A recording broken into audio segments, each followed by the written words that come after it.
Okay, everyone. There are a lot more people registered and a lot more people are watching us on Facebook Live. But we're gonna not be too Israeli and gonna start on time, and whoever is gonna join late is gonna join a little bit late. So let me start by saying that this is a very exciting moment for me and for us as an organization. First of all, to have so many of you here that join us, that have representatives from so many communities and organizations throughout the continent in Latin America. In addition to all of you that are running and doing global work to fight anti-Semitism on so many fronts, and to have so many of you together that join hands and creating such an event and such a cooperative network of countering anti-Semitism, I think it's a great achievement, and we should be pleased just about that before we even open our mouth and start talking today in the conference. So I would like to really just share my gratitude with each and every one of you for coming together in this amazing initiative.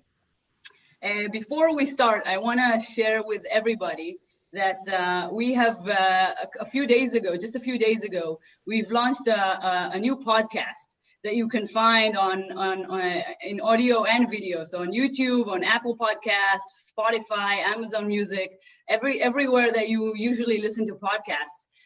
And the whole idea of the podcast is to tell the story of you, of the warriors that are fighting in every corner of the earth against anti-Semitism, against terrorism, against delegitimization, the creative initiatives, the determination, and basically to regain some of the pride that we should all share, and especially share it with the young people, so that we can continue the fight and make it even more stronger and more powerful. So we invite you all to join us and watch the podcast. It's called How We Fought Against, and you can find it on all these channels. The links are now shared in the chat. Also, of course, you're all welcome to watch, to follow us on Facebook. We're going to share all the links with you now. All right, so to start the program, first of all, we have, I think, a very, very, very special guest. Is certainly an expert, one of the biggest experts on anti-Semitism. And this is something that we kind of wanted to tie together, because we wanted to tie together, how civil activism really changed how human rights have been dealt with in judicial systems all around the world. And obviously the United States have been a pioneer in that. And you can see that in the human rights movement that started in the 60s and in the 70s and going forward. And I think the Jews have always been at the forefront of that fight, not just for Jewish rights in the fight against anti-Semitism, but generally speaking, human rights all over. And I think we see it now all over the world, and we see it with a lot of the participants today, how you spearhead all these initiatives to basically better the fight against anti-Semitism, but also generally to better human rights in your own countries. And so Professor Gil Troy, who I'm very grateful took the time to be with us today, is a distinguished scholar in North American history at McGill University. He's currently living here in Israel, in Jerusalem, and he's an award-winning American presidential historian and, of course, a leading Zionist activist. Gil has authored many books on Israel, Zionism, and American politics, and you will receive a lot of these materials and a lot of these links right after the conference. You can enjoy them and share them and read them. So without further ado, Gil, the stage is yours. Thanks again for joining us today. Well, thank you. And thanks to all of you for participating in this call. I, as you can hear, speak English, but I also speak American. And that's a blessing and a curse, because I know that we should really be speaking Latin American. But let me give you two reasons why I might have a perspective that can help. Alon Tal, that's the name of a friend of mine. I used to play tennis with him when I was studying for my doctorate at Harvard University in history, and he was studying at the School of Public Health. This is in the 1980s, to show how ancient I am. And he had this crazy idea. He wanted to bring the American environmental movement, the American environmental lobby, the American environmental sensibility to Israel. He'd already made Aliyah, moved to Israel. He had served in the army. He was a good old boy from North Carolina, good Southerner. His name, when I first met him, was Albert Rosenthal, and then he Hebraized it to Alon Tal.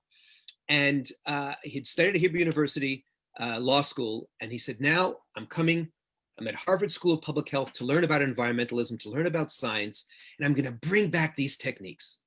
And everybody told him he was ridiculous. Everybody told him this is a pipe dream. Everybody said to him, look, you don't understand. The United States is a chaotic, democratic, pluralistic republic. Israel, back in the 1980s, was still very much, even though Menachem Begin had won in 1977, very much Ben-Gurionite, very much Golda Meir, very much socialist, very much top-down. There was not much of a civil society. There was not much of grassroots organizations. It's just not going to work. And today, the environmental movement in Israel is not only robust. Alon Tal has not only launched a whole series of organizations over a remarkable career, but the Israeli civil society, the third sector as we call it, is one of the largest civil societies in the world. And the United States and Israel are often in happy competition to see what percentage of its gross national product is devoted to civil society. And so I'll get to anti-Semitism in a second, but I want to start off by saying it can be done. I want to start off by saying that we, yes, live in a global world and we have to recognize the national power of each culture, but also that change is possible, and don't give up. So that's my first framing element. The second, I hate this topic. I want to talk about Zionist identity. I want to talk about how Israel is, climbing its way up in the happiness index. I want to talk about the excitement that when I sit with so many South American and Latin American friends of mine, they speak Hebrew beautifully, and my friends in America don't speak, my American Jewish friends don't speak Hebrew anymore. I want to talk about something positive. I resent the fact that we're constantly forced into the defensive mode. And so our challenge is to defend, but to do what I call the Jiu-Jitsu, J-E-W, give a positive vision. And even think of the introduction we got. We're not just talking about defending Israel. We're not just talking about defending against anti-Semitism, but bettering human rights. We're not just talking about fighting anti-Semitism, we're also fighting delegitimization and terrorism. The more we contextualize it, the more we get out of the defensive mode, the more expansive we are, the more celebratory we are, the more we invite people into our conversation and our pain, the more effective we'll be. Now, we're going to hope that the technology works. I'm going to share screen and give you a little bit of my sense of how this works. I want to speak both ideologically and also I want to speak practically. But first, let's talk about the challenge that we face. Can somebody please confirm that you can see the slides? Yes? Okay. Perfectly. So we're looking at anti-Semitism, boycott, and civil society. Now, this is the slide that you should think of every time you think of Alon Tal. Look at how pathetic the environmental movement was when we were playing tennis in Cambridge in 1980, 1989, and look today how there are 50 different organizations. Just one little example. In 1990, so this is already 10, 15 years into that revolution, the GDP, the civil society of Israel was 6.5% of the GDP. Today it's 13.5%. So change can happen, don't give up. On the other hand, we're talking about what the late Robert Wistrich called the longest hatred. And look how we are able to update it. The same big nose, the same stereotypes. We see the poisoning of the well. We see again and again these ancient stereotypes brought out. And then, of course, we see how well people are able to update. All of a sudden, coronavirus becomes our fault. And, I want to say, we really do a very, very nice service to the far left and the far right, because they're constantly fighting. And yet, they're able to agree on hating us. So we do make some contributions to the world. And I have to blow this off because it's a very old joke, but it still has a key insight. Jewish man is sitting on a bench. He says, no, all the problems are, all the world's problems are because of the Jews, an anti-Semite says. He says, Jews? And bicycle riders. And he goes, why the bicycle riders? And the Jew says, why the Jews? What we learn about anti-Semitism is that, first of all, what's fascinating is that many forms of prejudice, like racism in the United States against Blacks, talks about how Blacks are inferior and minimizes them in that way. Jews are sometimes talked about as inferior, but because anti-Semitism is in many ways a conspiracy theory, we're also talked about as all-powerful. And it's quite remarkable. We could be Marxists and Rothschilds at the same time. We could be weak and we could be strong. We could be too aggressive and too passive. And we, of course, see how, and I like to use not only the word anti-Semitism, but Jew hatred, because anti-Semitism makes it sound a little bit scientific. And also, let's focus on the degree to which today, in the modern world, the focus of Jew hatred is the obsession with Israel, with Zionism. So let's also call it Zionophobia. And notice again how it's constantly updated. And so I call this the most plastic hatred too. Plastic. You can manipulate it. It's flexible, but it's also artificial and often lethal and deadly. And so that's the first set of challenges. And of course, we see that there's a range when we talk about Zionophobia, when we talk about the obsession of Israel. There's delegitimization of rejecting Israel completely, and what I call delegitimization light. These little beliefs, these little sayings that sort of work their way in. If only we had peace in the Middle East, then there'd be world peace. The constant discussion about the occupation, I call it the occupation preoccupation. I don't care where you stand, left or right. That's not my point. But when you claim that that is the major problem in the Arab world, we just had this breakthrough of the Abraham Accords, because we saw that there are other Arabs who don't just want to talk about the Palestinians all day long. The neoconning, we could even call it the trumping of Israel, that once support for Israel was something that left and right could agree on in a nice way, not hatred of Israel. And now we see Israel is seen as a right-wing project.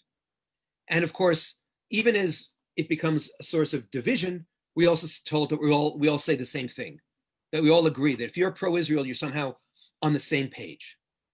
So what's going on here? And I know I'm sure you're all familiar with Natan Sharansky's 3 Ds: delegitimization, demonization, double standards. But we have to expand it a little bit today, because those 3 Ds were really developed 20 years ago when the new anti-Semitism, which comes mostly from the left, was emerging. And we didn't know what to do. How do we fight the left? The left are our natural allies. We're pretty good at fighting the right. We saw from the Shoah, right? And since the Holocaust, it's very easy to see thuggish anti-Semitism. I'm seeing polls now which show that in the United States of America, most American Jews see the threat of anti-Semitism coming from the right and not from the left. I can't think of a stupider, sillier, more useless conversation or debate than which is worse, right-wing anti-Semitism or left-wing anti-Semitism. If it's anti-Semitism, it's unacceptable. We have to draw a clear red line. And not only that, when my friends from the right yell and scream about left-wing anti-Semitism and campus anti-Semitism, nobody's listening. And my friends from the left yell and scream about right-wing Trumpian, alt-right, white supremacist anti-Semitism, nobody's listening. I need my left-wing friends talking about progressive anti-Semitism on the far left. I need my right-wing friends with their street cred fighting the good fight. And so while we have the 3 Ds, which help us understand the craziness on the far left, I've added the 4 H's, which help us understand the ticks on the far right. And I've shared this entire PowerPoint with Asher, and so you can get it afterwards. So 1, Holocaust denial. And of course, the Iranians are so good at saying There's no such thing as a Holocaust, but Israel's perpetuating a Holocaust against the Palestinians. Huh. Conspiracy theories always resist facts, always resist logic. So A, Holocaust denial. B, historical libels. You saw even before, right? The blood libel, the poisoning of the well, the Jews as always being at the center of the problem. So if there's all kinds of words you can use to criticize George Soros, there are all kinds of words you could use to criticize Israel. But when you use these ancient historic libels, alarm bells go off. And we should call them out. And then, of course, hostility to Jewish rituals, practices, circumcision, kashrut. That's zeroing in. If the first 3 Ds we're focusing on zeroing in on Israel as the new Jew, this is zeroing in on the old Jew, the traditional Jew. And that hysteria about Jewish power or influence, which is, you could say, a historic libel, but it's specifically, it's a specific version that is particularly popular on the right. So we have to expand our definition, 3 Ds, 4 Hs, and the myopia where left only sees problems from the right and right only sees problems from the left. We need clear-eyed, and why can't we agree? It's toxic. It's actually very dangerous for a community. If we can't even agree on our enemies, we're in trouble. We've lost our way. And we also have to know who the audiences we're dealing with. There are the anti-Israel groups, the fanatics. And I think sometimes we spend too much time focusing on them. If we're not going to succeed, we have to be very careful in 2 ways. One is we don't want to give them too much attention, too much oxygen. And secondly, we don't want them running the agenda. I'm usually far more concerned with our fellow Jews, making sure that we're united. I call this Pilates, right? We strengthen our core. And for example, you want to criticize Israel? Fine. But if you buy into boycotting Israel, then you've crossed a line. And one of the things we really need to do is focus on our core as well. And of course, never forget your neighbors. That ultimately, the fight against anti-Semitism is not going to be won by convincing some Iranian fanatic who's pumping money into some of the Latin American governments. Sammy Appel, I learned this from you years ago. You gave a chilling briefing about this at the Global Forum against Anti-Semitism. We're not gonna convince them. I want to use them to speak to my neighbors. I want to have not a jujitsu, but this is a bank shot, like in pool, right? Where my most important audience is not my fellow Jews and not the haters, but it's the good people in my neighborhood. It's the good people who make civil society. It's our fellow citizens. There's where we have to have the language and start the conversation. And so the first warning is choose your battles. We're so good at letting them run the agenda. We're so good at being reactive, defensive, apologetic. I've had enough. We find our allies, and we decide when it's good for us. And we decide when we hold up the mirror to show how unreasonable they are. At McGill University in Canada, I used to watch these crazy fights. The Palestinians would come out with some sign and the Jews would start yelling at them. Now, Canadians are very nice. They don't like yelling, unlike Israelis and other groups. And so I watched most of the Canadians on campus pull away and blame both of them for the violence that had started, the violent words that had started on the Palestinian side. And when it did get violent, they blamed both of us. We lost the important battle. The battle was our future leaders, our friends, our citizens. Second, and again, we heard this in the introduction, you have to speak the right language. The language of liberal cosmopolitanism, the language of human rights, the language of openness. And there's, of course, if we had more time, we'd go into the whole history of the human rights movement. We talk about how Natan Sharansky was this important bridge between the Soviet Jewish movement, which was focused on the refuseniks, free immigration, and Andrei Sakharov, the great Soviet scientist who was part of the dissident movement. And people kept on saying to him, you have to choose. The Israeli government put pressure on him and on Avital. At one point, they told his wife, Avital Sharansky, divorce this guy. He's flirting with those dissidents. He's flirting with Sakharov. We can't protect him. And of course he said, no, why live in this land of false choices? I heard a beautiful metaphor the other day. Do you know, how do you row? With two oars, your left and your right, liberalism and nationalism, human rights work and Jewish work. We need our left and our right. We need to row together. When we just do one, we go around and around in circles. We Jews are very, very good at what I also call slacktivism. You know what slacktivism is? I get some email telling me from a fellow Jew about how bad anti-Semites are. I then send it to 40 other fellow Jews who already agree with me, and we whip each other into a frenzy, and we wasted our time. We haven't reached out.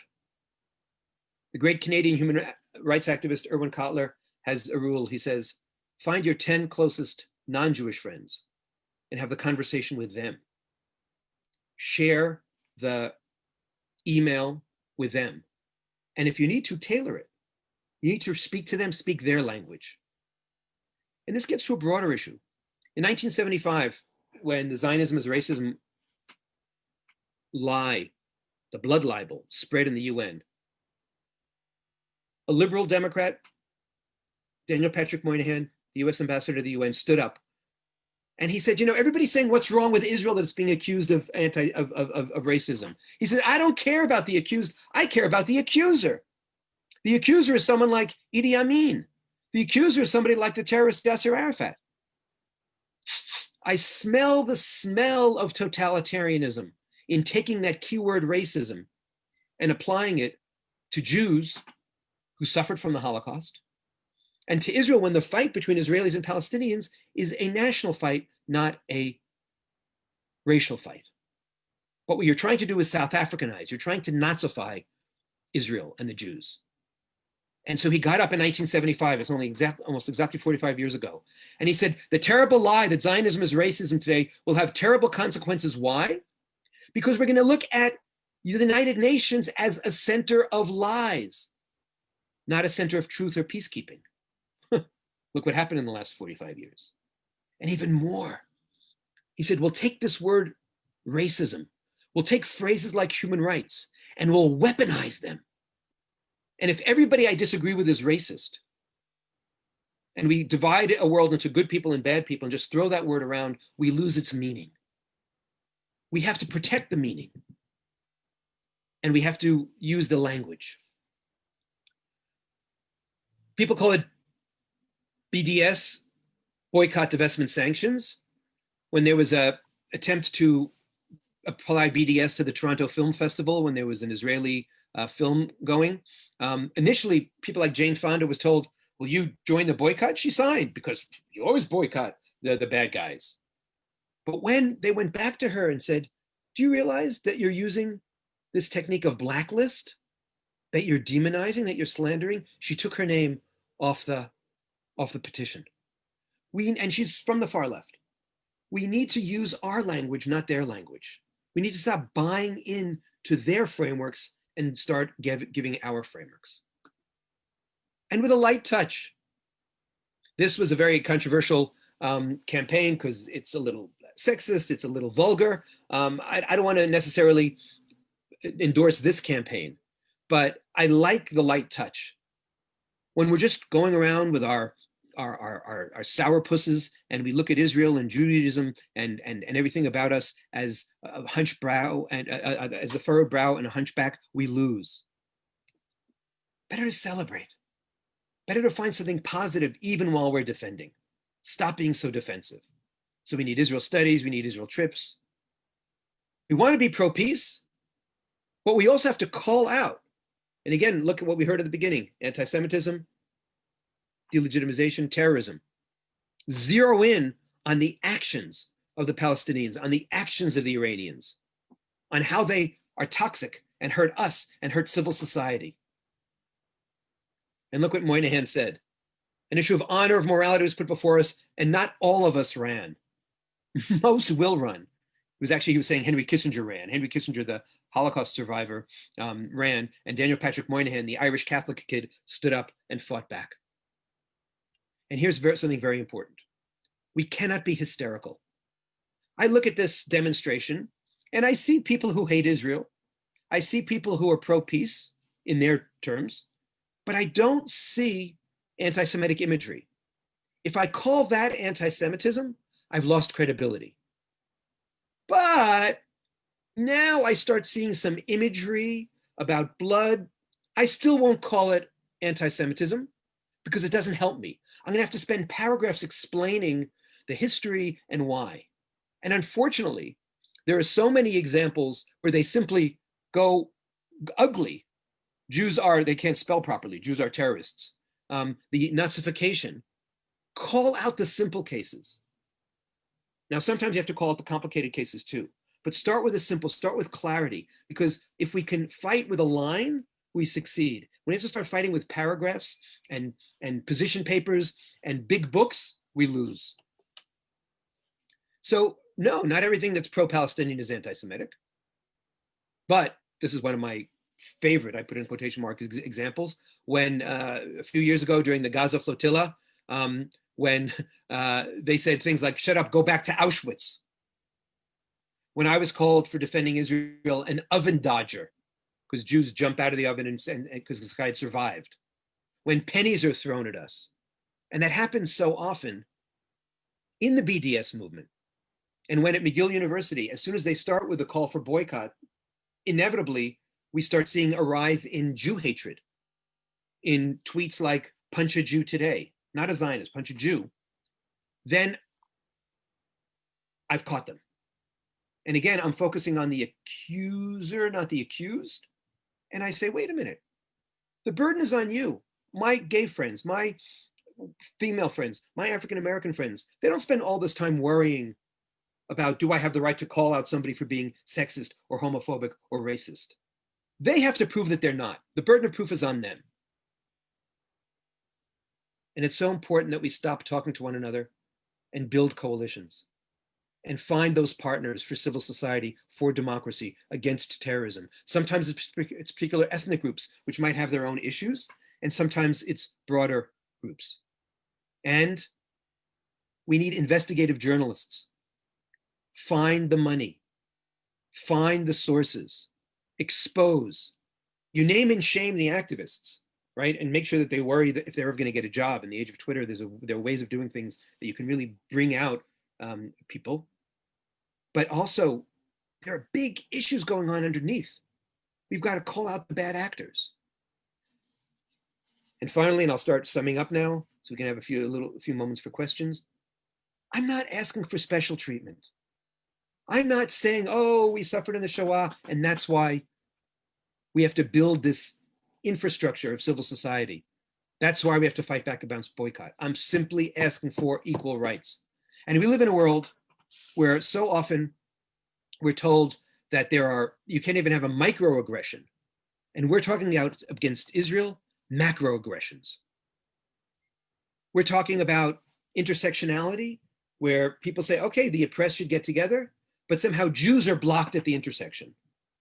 We're talking about a desire to fight racism and all forms of bigotry, except somehow not only anti-Semitism, but Zionophobia are bigotries because they get to our identity. And we have to start making the case, and Judea Pearl, the father of the late Daniel Pearl, makes this case very, very well, that it's not just Jew hatred that we're fighting, but after over 75 years since the Shoah, and after 70 plus years of a Jewish state, Zionism is central to our identity. And when you attack me as a Zionist, you're attacking my identity. And when you make comments about what a Zionist is and isn't, because even though there are left-wing Zionists and right-wing and there are right-wing Zionists, because you're deeply anti-Zionist, you've engaged in bigotry.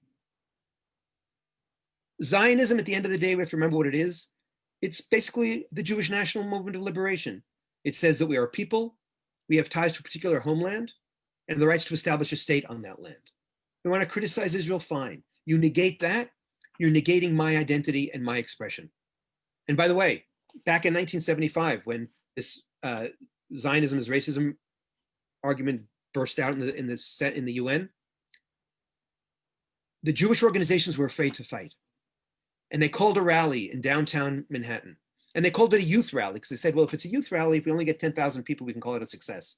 And over 100,000 people came out, left and right, Jew and non-Jew, black and white. And they all wore a little button saying, I am a Zionist. Because what they understood is the best way to fight is to take back the night.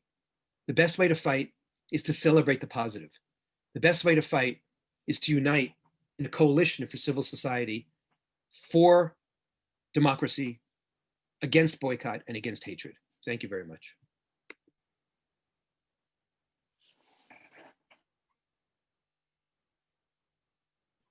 Wow, thank you so much, Gil, for that. Can you hear me or not? Yeah. Okay, perfect. We have a couple of questions for you. I mean, this was super interesting, and I have to tell you, I really agree with that approach. I mean, if we don't come from a proud, standing tall, proud, positive approach, and I also think there's a good reason for why we should be optimistic, because it is my experience that whenever we stand up and fight, we are usually successful to at least to some extent. And so that's definitely the message that I try to promote it at every chance I get. So there are a couple of questions for you, Gil. Who wants to be part of the National League of Sourpusses, right? we want to, especially our young people, we want to be something positive. Sorry, I cut you off. So there's a question here. People want to know your view about BDS. Is BDS anti-Semitic in and of itself, or is it just, or is it just only some expressions of it?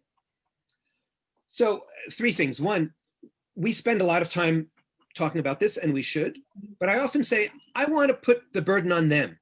So again, when they come on campus, when they start with BDS, I say, are you willing to distance yourself from this expression of anti-Semitism? Are you willing to distance yourself from this bigoted approach to anybody who's Zionist? So the first thing I try to do is, again, go from the accused to the accuser. And in my experience, whenever I've called them out and I've invited them, and I take the extreme example, the clearest example, so there's no ambiguity, of a surge of anti-Semitism from the boycott movement, and all of a sudden, I get silence. And you see, I have a win-win. Either I've made an ally, or what usually happens is I've been able to embarrass them. That's number 1. Number 2, theoretically, I can make a case that there is a boycott movement that's not anti-Semitism, if it's not anti-Semitic. But in practice, not only can I show you 10, 20, 50, 100, 200 examples where with the boycott movement comes Jew hatred and this Zionophobia, but more than that, I always say, you know what? I take these people very seriously. Let me read what they say. And when I read the call of what they called Palestinian civil society, and they use phrases like ethnic cleansing, and they talk about Zionism as inherently racist. And when I read the leaders of the BDS movement who call for the elimination of the Jewish state, which would lead to a bloodbath, and I see how much anti-Semitism is on them, I not only can say, hey, wait a minute, are you willing to call out your allies? I say, here's the quote. And so on the whole, well, again, I could create a theoretical construct where someone says, look, I don't like Israeli products because I don't like Israel's occupation, and I'm not afraid of the word, right? Theoretically, that happens. It doesn't happen in the real world. In the real world, we see that BDS is this stalking horse. And one of the things they've been so effective at doing is they hijack the language of human rights. They're the ones fighting for the minority. They're the ones fighting for the oppressed. And by the way, we now have an extraordinary opportunity. With the Abraham Accords, we have 2 very effective arguments against boycott. Number 1, look, when you don't boycott us and you build a peace from the bottom up, and we have cultural ties and economic ties and diplomatic ties, then it's real. And so when Palestinians try to boycott us, they're the ones who are anti-peace. They're the ones who are making trouble. And secondly, you want to say I oppress Arabs? Look how delighted Israelis are to start flying to Abu Dhabi and Bahrain and elsewhere. Look how excited they are. You can't accuse us of being anti-human rights. We're for humanity.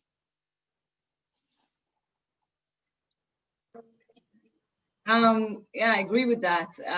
There's another short question before we move on to before we move on. So someone just wants to, I guess people are often, curious about where to draw the line between criticism or something that just feels uncomfortable to actual anti-Semitism. So someone gave an example of a poster protesting the Israeli actions in Gaza, and on that poster it says shame. So where would you put that on the spectrum? I guess that's the question. It's a great question, and that's we really do need to kind of sit around and have examples. So I really appreciate the nature of these questions. I grew up in New York, so I like baseball. And in baseball, they say the tie goes to the runner, and I say the tie goes to the hater. In this case, I wouldn't call him out or her out for being anti-Semitic, because they could say, look, I criticize Israel's actions in Gaza. They then put me in a situation where I'm going to somehow have to say, oh, why? If, however, they start, making big noses, which they often do, then I've got my case. So it's very important for me to really distance from the critic. If people are criticizing Israel, that's fine. But, and here's the jujitsu, the question I would ask, and this happened to me, I gave a lecture at Harvard University in March, and they put up my posters, and it was, I am a Zionist. And they were torn down, and things were written on them. I said, wait a minute, what's the quality of your democratic, lowercase d, life at Harvard University if a poster that you disagree with is torn down? So the focus wouldn't be on the words, the focus wouldn't be on the criticism, the focus would be, why did you have to deface this, right? If you're defacing a poster that is mine, then what you're doing is you're being violent. And then I've pushed from a conversation about Israel and Judaism and Holocaust and Zionism to civil society, to civility, to democracy, and to a more constructive approach. Wonderful. Well, thanks so much, Gil. Thank you so much for that. I think that was an amazing introduction into a conversation that we want to make, gradually more specific about, the amazing work and the activists that we have and the ideas and the challenges that we have specifically in Latin America. So thanks so much for making that introduction and kind of bringing us in from a broad perspective into that world of activism. Thank you so much. Thank you. If I could just say one thing, my email is my name, giltroy@gmail.com. And please feel free to email me. Let's have a conversation about this. If I can ever help in any way, this is the fight of our lifetimes. And this is the opportunity of our lifetimes, not to be defined in the negative, but to have a positive vision while defending ourselves. Thank you very much, Laila Tov. Thank you. We're going to add Gil's email to the package of information that you'll get after this. So the next presentation is a good friend and colleague, Sasha Reutemann-Dauta. I'm sure you can pronounce that better than me. This is the executive director of Combat Anti-Semitism, which is a global initiative. It's a movement of people, Jews and non-Jews from all over the world that are joined together to combat anti-Semitism from different perspectives. Sasha, I'm going to hand it over to you to give us a few minutes of an introduction. Please go ahead. Thank you very much, Ifai. First of all, in the Jewish world, we say you speak before Gil Troy, you don't speak. So I'll try to do my best. First of all, thank you for having me, and thank you to you for what you do all over the year, not just for this event, and very important and timely important as well, since anti-Semitism is moving between continents and places. So first of all, I would like to begin with my own personal experience. I grew up as a Jew in the diaspora. I was a member of the Belgian Jewish community in Brussels. All my life, I felt protected and proud of my identity. I was a Belgian Jew. First, I was proud to be Belgian. And secondly, I was proud to be Jew, but I supported the national football team. I love the chocolate, the beers, even our king, I love him. And secondly, I was proud of my religion and my relationship to my own land, my homeland, Israel. I moved very soon to a non-Jewish school, very young. It was mainly around the Second Intifada in the early 2000s. And I was the only Jew in the class. I've been challenged by my classmates, by my friends. They challenged me to answer the supposed crime that the Zionist regime did against the poor Palestinian, and mainly to answer, for those that are really aware of this case, the Mohammed al-Dura case. I was being asked why I killed Sasha, the Palestinian. You, the Jews, and they told me, you, the Jews, are killing the Palestinian in Israel, in Gaza, in Judea and Samaria. You, the Jews, all of you. And answer them, listen, guys, I'm here like in Belgium with you in the same class. I don't kill any Palestinian. I'm with you. We're in the same side. And I've been told, no, it's the Jews, the Zionists, you are all the same. By the way, myself, I'm a Zionist. So what does it mean? The confusion basically was made between being a Jew and a Zionist. And for them, Jews and Zionists are the same. And this is the transition to the modern form of anti-Semitism. Anti-Zionism is the new anti-Semitism. It was clear to me. And finally, I was being told by my friends that Jews, Zionists, and Israelis are murderers. So it means that I was a murderer, despite that I was in the same class with the same people and I did nothing personally, but I was accused to do many things. And this is exactly where the IRA definition came in to try to define these new forms of anti-Semitism. The main problem with this statement at the time is that no one was there to understand that they are anti-Semitic statements. No one in my school, no one in the whole educational system of Belgium, no one in the country could help me. My family, my friends, other Jewish friends in the country. And why? Just simply because there was no definition used or implemented. And fortunately, today, the situation has changed. We have the IRA definition, the International Holocaust Remembrance Islands definition of anti-Semitism, with the solution to define this form of hatred against Jews and to englobe all different types of anti-Semitism. The IRA definition, why it's so important? Because it will protect our communities, our students, our society, and even our democracy. What bothers me the most is the question where they learn to hate Jews, Zionists, or Israelis so much. Social media at the time didn't even exist, so it's not conspiracy theory that you will find online like you can find today. And the answer is basically in a normal, regular media. The media in Belgium, for those that are following Belgium, and you're going to see that in many other countries, is very anti-Jewish state, not even against Israel, but the Jewish state itself. The adoption of IRA for us is the first step to implement solutions, to change the narrative and to change the discussion. It was already adopted by more than 30 countries worldwide, by dozens of universities, organizations, and we see very positive change. A lot of change that are happening these days. Even at the UN, United Nations, basically the place that Gil Troy mentioned in 75 when they vote that Zionism is racism, is changing. 3 weeks ago, the focal point on anti-Semitism, Michael Moratino, that was appointed by the United Nations Secretary General, called on the 193 member states of the UN to adopt the IRA definition of the first step. The very important message here is that the IRA is considered as the first step, not as the full solution. IRA adoption basically will lead to a full process. And this is what we need to speak about in Latin American countries, but also all over the world.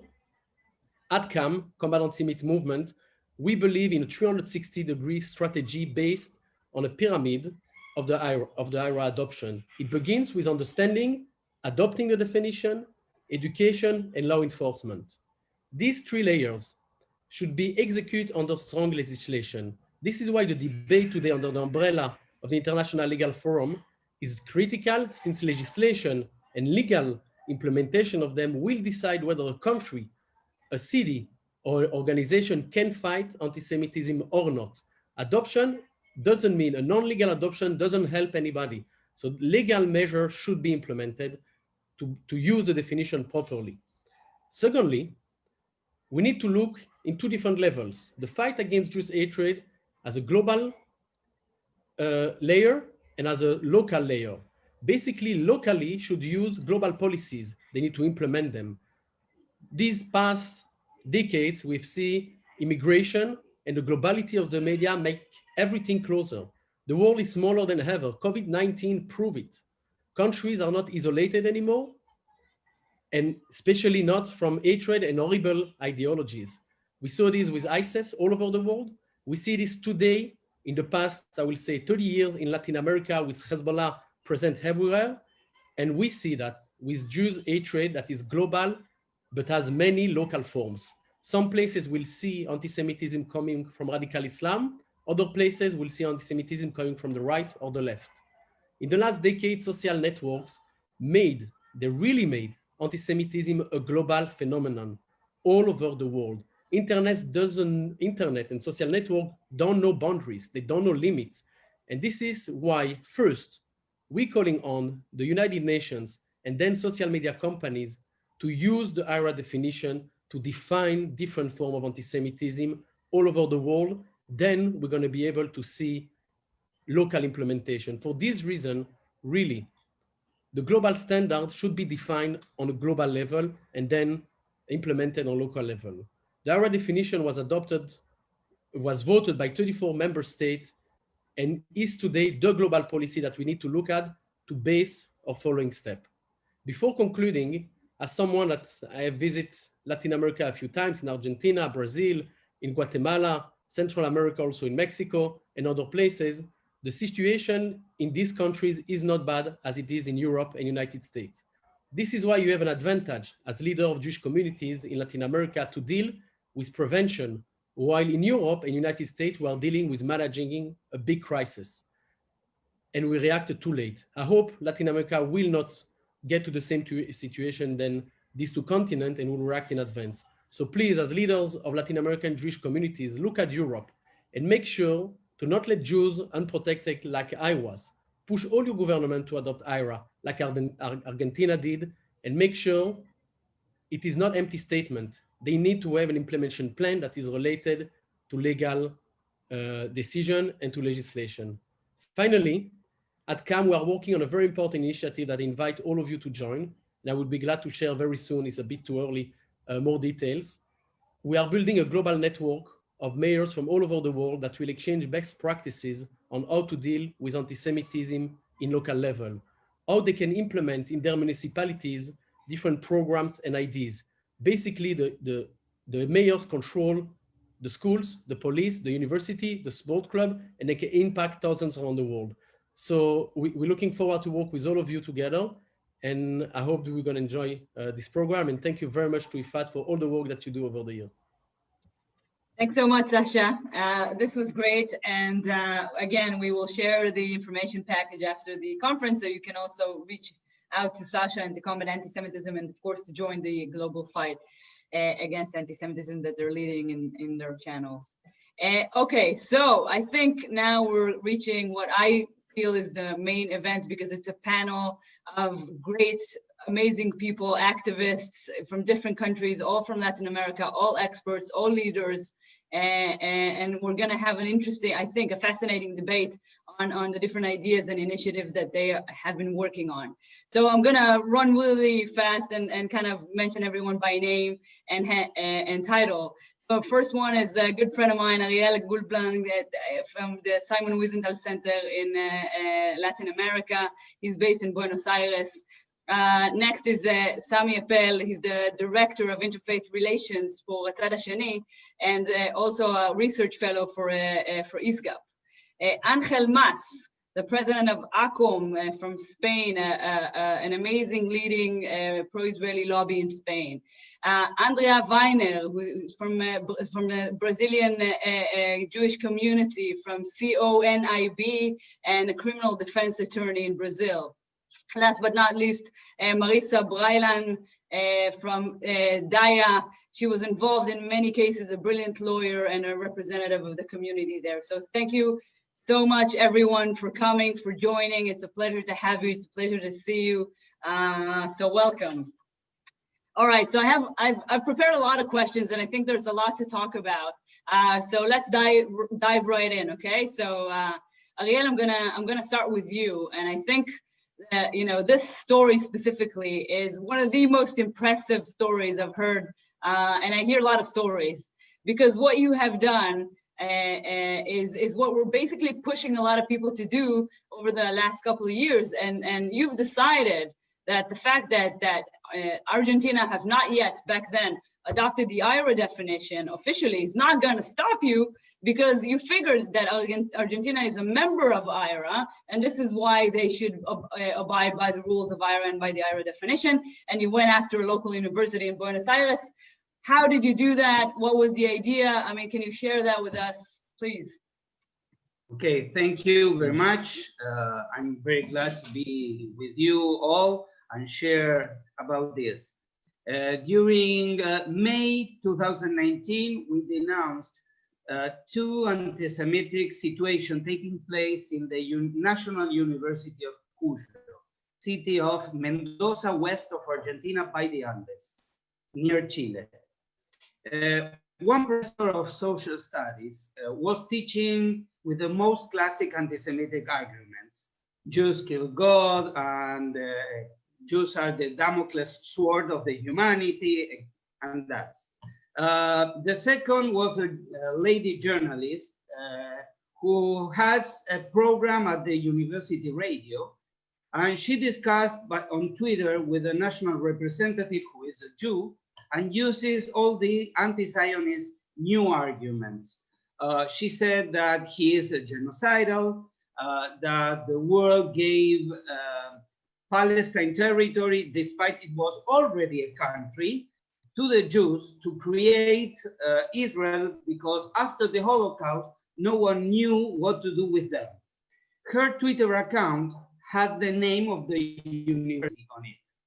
After our denounce, the university opened an investigation, and they urged us to explain why we said that those situations were anti-Semitic. We argued that Argentina voted as a full member of the IRA, a working definition in 2016. That is no other way in the legal system to define some attitude is anti-Semitic or not, and both situations in exam were coincident with the definition.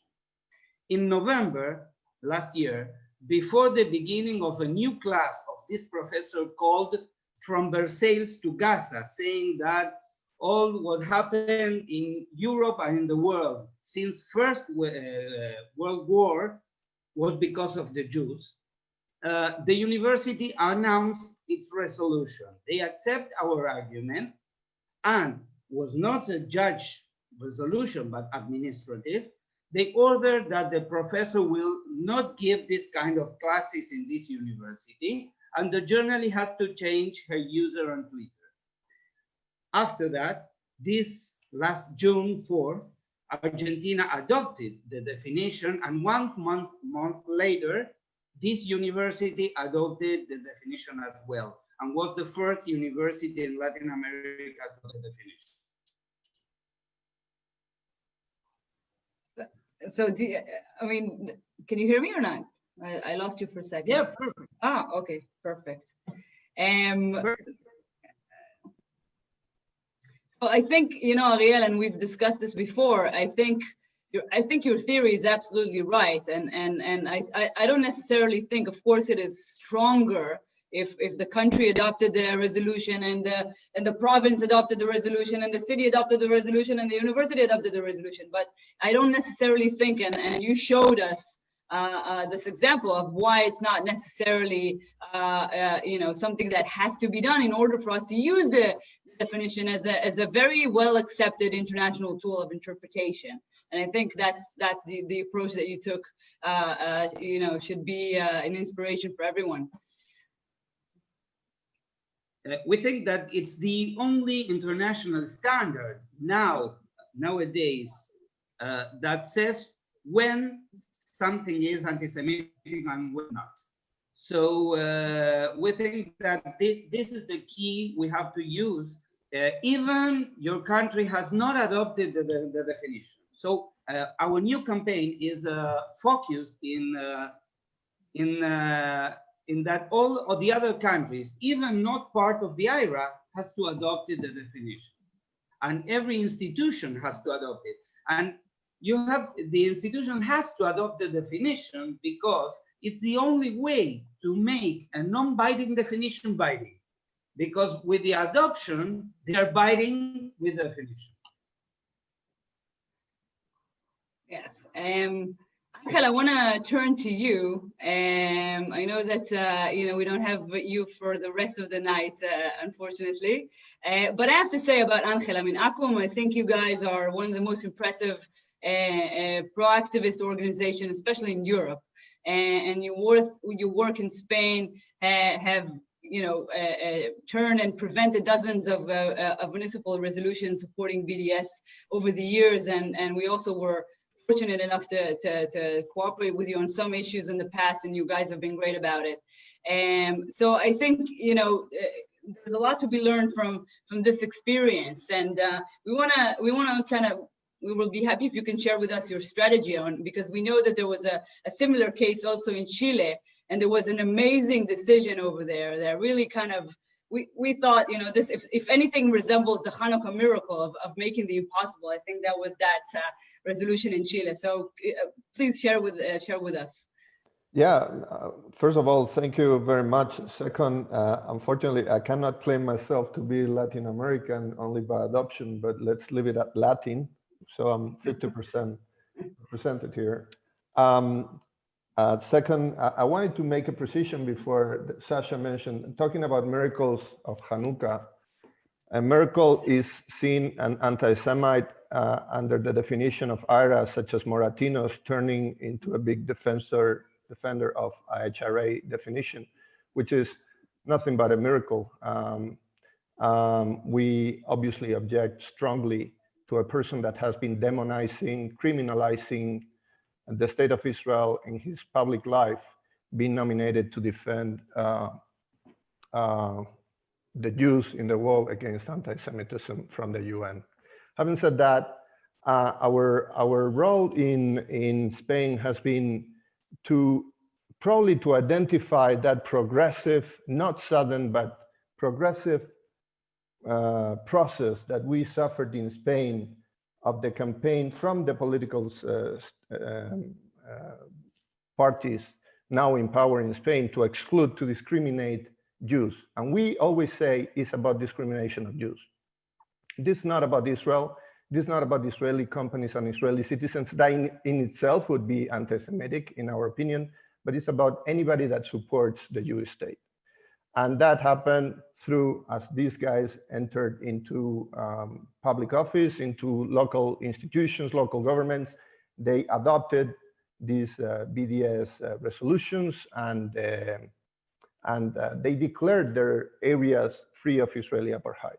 Long story short, we tried to stop that politically and through information, and we were quite successful. But when we saw that that was not possible, we went to the courts.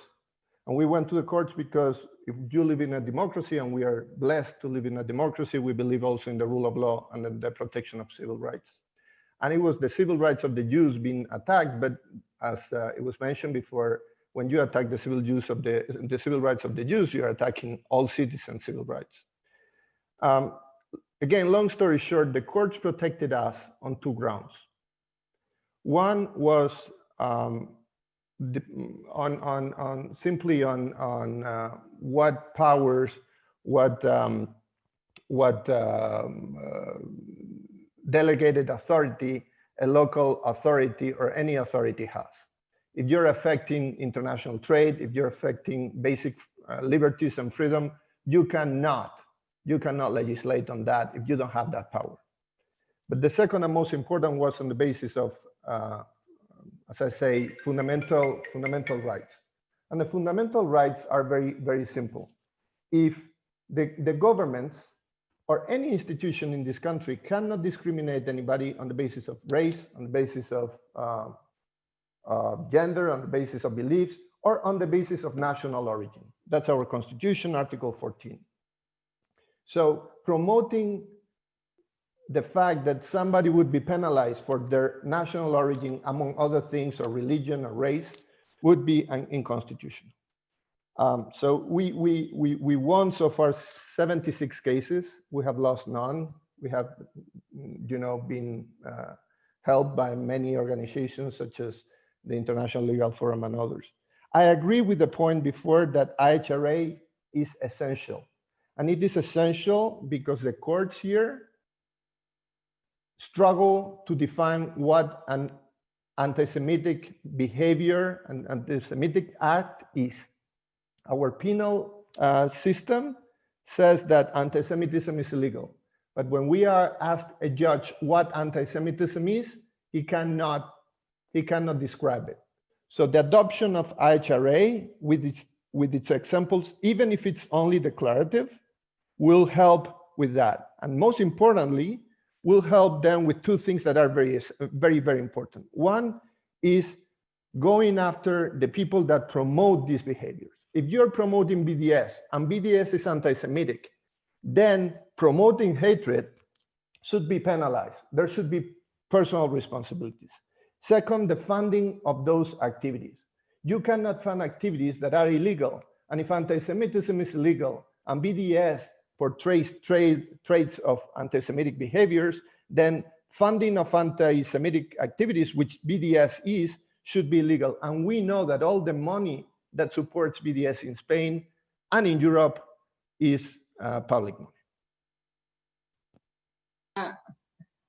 I know. I mean, I agree with you. This analysis, and as I said in the beginning, I mean, the work that you guys have been doing in Spain, and this is something I'm not sure that people have heard the number. What did you say? 76, Angel? 76 successful claims. That is unbelievable. In addition to that, I mean, if you can take another couple minutes and just tell us how, you know, a very teeny tiny, relatively small Jewish community in Chile, you know, with you know, an overwhelming big, you know, minority groups of Palestinian immigrants and other immigrants from, you know, neighboring countries that are not so supportive of Israel. How was it that, you know, they were able to kind of overturn that decision and make that boycott of municipalities be considered to be illegal by the Attorney General? I think the Valdivia decision is a very clear example of, without going into the technicalities that probably any Chilean colleague would be able to describe better, is one, as I mentioned, believing in the rule of law. If you live in a democracy, you need to defend yourself with democratic means. That means designing a legal strategy that, first of all, is very important not to lose your first case. You need to win your first case. It creates a precedent. It's very important. Second, to look for support. It was mentioned before, not to look for the perfect consensus. There were people in the community that didn't want to go legal. There's people in sometimes Israel or the diplomatic representatives that do not want to go there. But when you think that the best way to protect your rights is going to courts, look for the best lawyers and do that. And then don't let one single case uncontested. You need to contest the first, you need to make sure you win, but then don't leave anyone uncontested.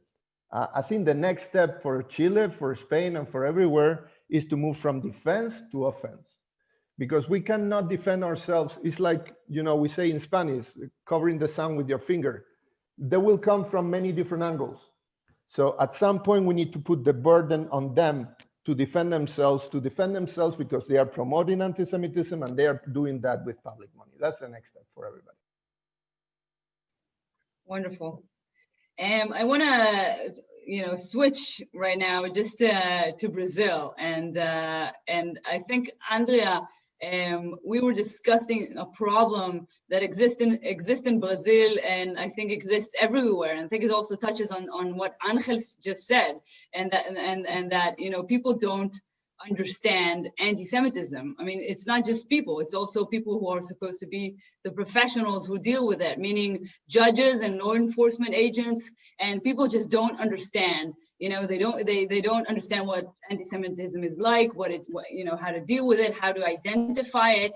And this is exactly why IRA was created, and this is exactly why, you know, in a sense, why we're trying to get IRA to, you know, to be adopted by as many countries and organizations as possible. But you took a different approach, right? You and your organization basically took a different approach into trying to educate judges and law enforcement agents on these issues, so that they can have a better knowledge before kind of making rulings in court cases.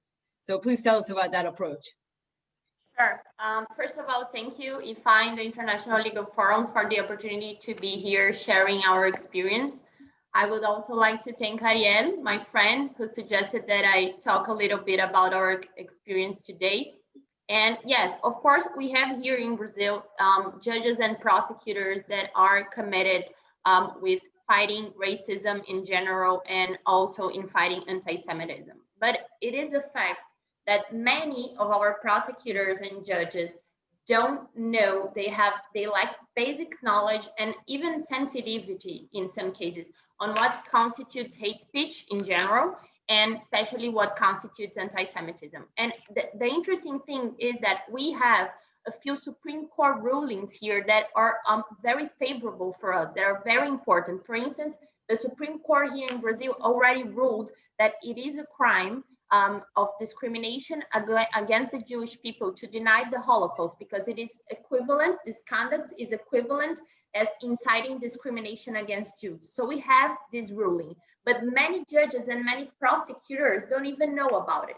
So to give you a practical example of a recent case that we faced, there was a guy here in Brazil that calls himself a journalist and a lawyer. And he basically posted on Facebook something in March saying that we as a group of people are seeking revenge against civilization because we were slaves in Egypt. And because of that, we came up with this lie that is the Holocaust to victimize ourselves. And then we are behind every plague that ever existed. And the same thing goes for coronavirus. And that he had actually evidence that there was no cases of people being infected by coronavirus in Israel. He actually said that. So, basically that we are behind every catastrophe that ever happened in the world. So, of course, we took this case to the federal prosecutor, and we had a very good response from the federal prosecutor. He pressed charges right away for racism. But the thing is with this case that the judge dismissed the charges, because the judge said that this is covered by free speech, that it looks like a weird sort of speech, but full of conspiracy theories and stuff, but it's not a crime. So it should be allowed to exist. And this kind of ruling is actually very contradictory to what the Supreme Court already said. So I wouldn't be surprised if this judge actually has no knowledge about this ruling and about what hate speech is, because he basically issued a decision of 2 paragraphs addressing the situation. So the prosecutor wrote a beautiful brief appealing this decision. And even though we were not parties of the proceeding, we meddled in the appeal anyway and presented a brief as well. And we're gonna see how that plays out. But the strategy has been both litigating, as we are doing in this case, but also educating, because we have been facing this sort of issues. And what I mean by education here is educating the people who are working in the legal profession, So what we did, which was very interesting, is enter into a cooperation agreement with the public prosecutor of the public prosecutor's office of the state of Santa Catarina. Santa Catarina is a state in the south of Brazil, and there is a lot of anti-Semitism going on in the south of Brazil. So Santa Catarina is a key state. And this cooperation agreement is basically an agreement between the public prosecutor's office of the state of Santa Catarina and the Jewish Confederation of Brazil to promote mechanisms against hate and intolerance in general. So we are under this agreement, we will exchange information with them related to the object of the agreement. They made a commitment of implementing institutional mechanisms and policies to protect equality and non-discrimination, and we will develop educational activities together. So we will have the opportunity to educate them on what anti-Semitism is, to present them with the IRA definition of anti-Semitism. So kind of educate them about this subject, and in a broader sense about hate speech in general. And we are trying to expand that to other prosecutors' offices across the nation. There is a new attorney general here in São Paulo right now who is a brilliant prosecutor. He already created a special division within the prosecution in São Paulo, which is going to be specialized in racism. And he already showed interest in entering the same sort of agreement that we reached with the public prosecutor's office in Santa Catarina. So this is something that we are looking forward to do. And we also came up with a guide on hate speech that was developed together with a university here in Brazil, a very prominent university, Fundação Getúlio Vargas. And this is based on the research the university conducted about what hate speech is and how is it handled legally here in Brazil.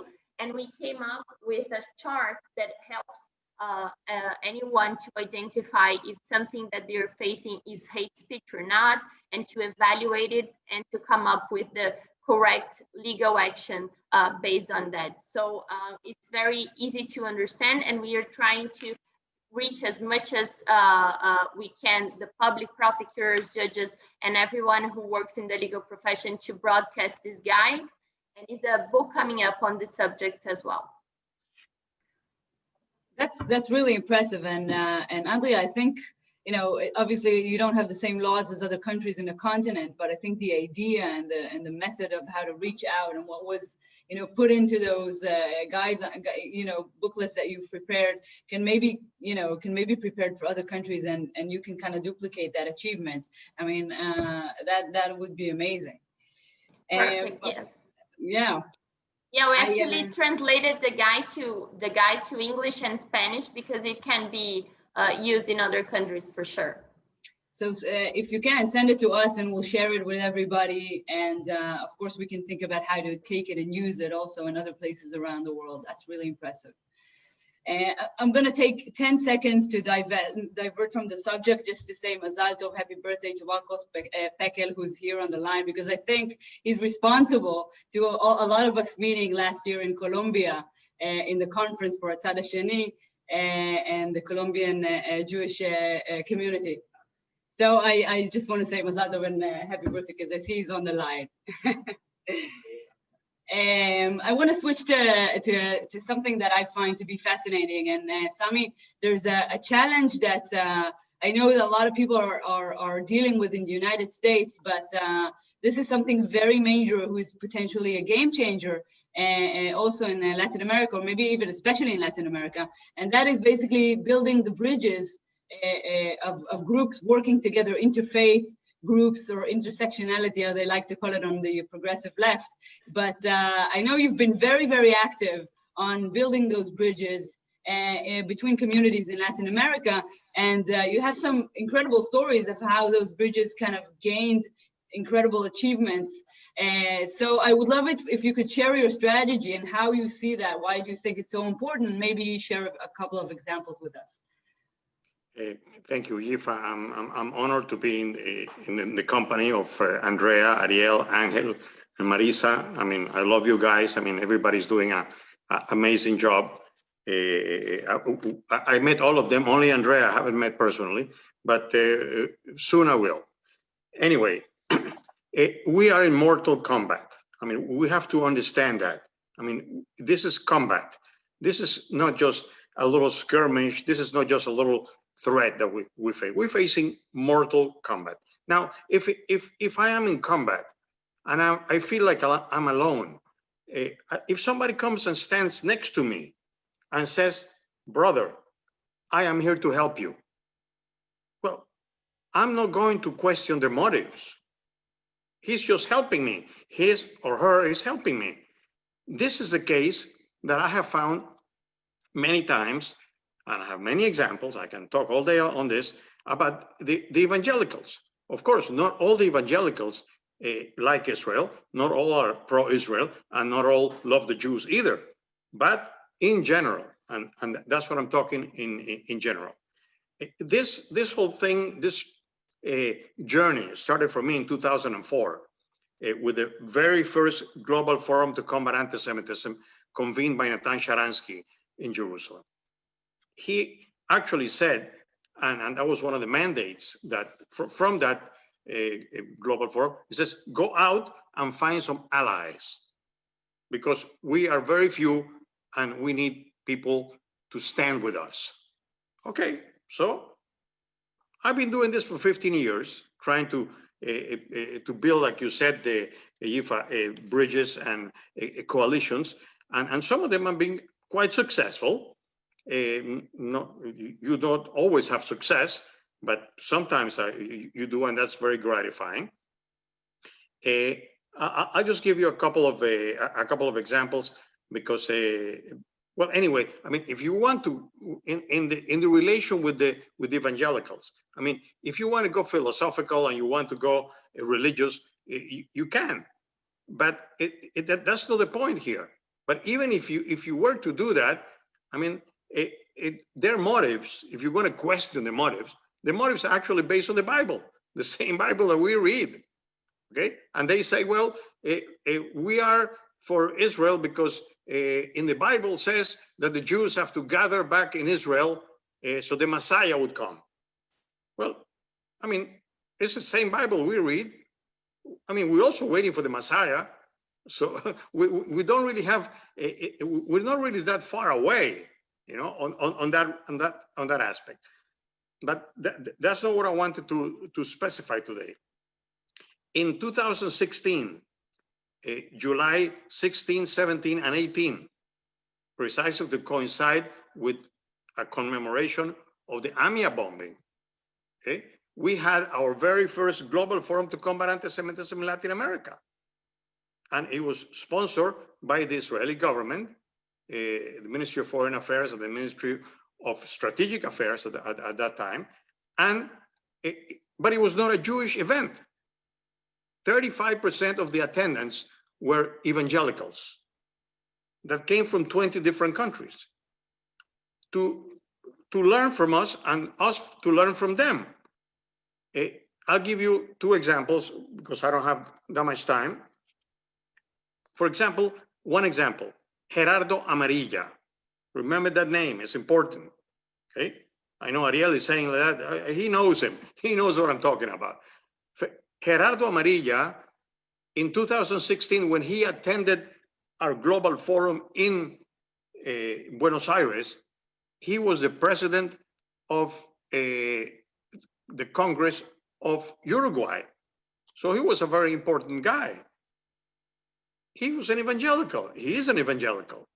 He was a very strange character because for some of us that know something about Uruguay, they know that we know that it's a very difficult country for religious beliefs. It's a very non-believing country. Okay? It's a free country, but it's not. In the last election, the party to where Amarilla belongs won the presidency. And now Amarilla is not only in Congress, he's in the cabinet of the president. And what happened as a result of that? 10 days ago, there was a vote in the United Nations on, I think it was 7 or 8 different issues, all against Israel. For the first time in decades, Uruguay abstained. So we are making changes in policy. It can happen. Okay? Besides, Amarilla is also the factor of the founding of one organization that is called Parliament and Faith, called Parlamento y Fe, which is an organization, it's a Christian organization, evangelical organization, that wants to bring the word of God to parliaments in all the world. Well, nothing wrong with that, you know? I mean, trying to bring a religious family principles to politics, I mean, it's not a bad idea. I mean, politics is a very nasty area. So, and for the evangelicals, it hasn't been easy to actually join that. The other example that I have that came out of that was that at our meeting in Buenos Aires, we had a lot of Central American, Mexicans, pastors that were there. And they had a meeting later on that year in 2016, and about September, a couple of months after the event, and to give advice to the millions of evangelicals in Nicaragua. Nicaragua, of all places, you know, is ruled by a dictator. The wife is I don't know. I mean, she practices black magic or whatever. It's, I mean, very difficult place, you know, to live in, you know, but 42% of the country was evangelical. So at one time, Daniel Ortega, the dictator, says that he wants officially to have a meeting with the evangelicals in the presidential palace. And what happened? The 30 biggest congregations that represent basically 90% of the evangelicals were supposed to attend this meeting with the president. And they were told, listen, at one time, the president is going to be nice to all of you and say, listen, what can I do for you? Which is a usual thing, you know, that courtesy thing. And it actually happened that way. At one point, Daniel Ortega asked the people, the evangelicals present, says, what can I do for you? And instead of 30 people raising their hands and asking all kinds of things, one person came up, rose up and said, I speak in the name of all the pastors that represent all the millions of evangelicals in Nicaragua. And we only have one request, that Nicaragua would retake diplomatic relations with Israel. I mean, you could see, I have it on tape. I mean, you could see the face of this dictator. I mean, he went pale. I mean, he couldn't believe, you know, that he had all these people in front of him. And the only thing they're asking is that. What happened? January 2017, a couple of months afterwards, Daniel Ortega comes up on television or radio. I don't know exactly how he did it. It's just Nicaragua is retaking diplomatic relations with Israel, breaking with Venezuela and Bolivia. The three of them broke relations the same day in 2009 during the Gaza war. So here is another example of how policy can be implemented by having friends. I mean, the government of Nicaragua doesn't love Israel. The government doesn't like the Jews. But we were able to actually change policy in there. So that's what I want to impress on you. And I don't know if it's anybody from the Israeli government actually on this call. I wish there was, because I do have a complaint. See, Jews always have to complain about something, so I might as well complain of something. The Nicaraguan evangelicals, I go there every year. I've been there 4 times already. This year I couldn't make it, of course. And they've been very badly treated by the Israeli government as far as visas is concerned.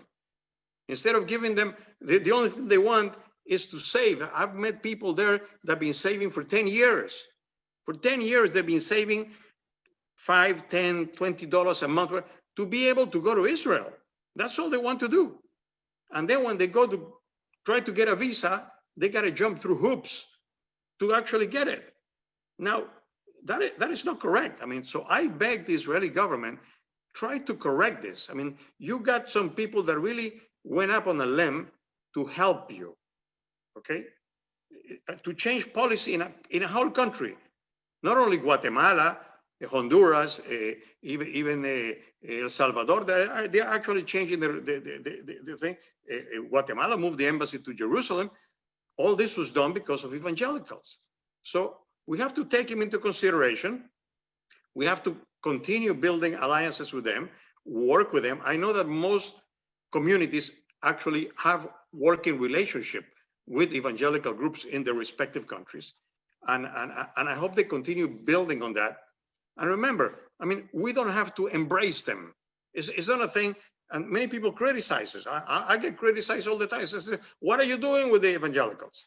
Says, I'm just working with them on what unites us, not on what separates us. So I don't, and if they're willing to stand with me in my fight, I'm not going to question the motives. I'm not going to question the motives. So this is basically what, so I hope somebody in Israeli government is watching and do something for example, for the evangelicals in Nicaragua that want to go to Israel and they have a lot of difficulty in doing that. Please, thank you.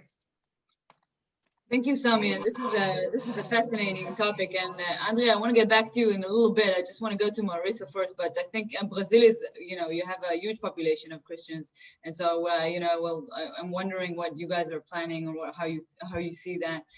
But Marisa, I want to go to you first because there's also some incredible change that Daya and you yourself have instigated in when dealing with hate crimes. And I know there was a case, the leading case on this was concerning it took place in the city of Mar del Plata, which is in Buenos Aires, against a neo-Nazi gang that really turned into a leading case for future similar situations. So can you share with us, why was it so unusual, and what is the change that you brought into existence with that?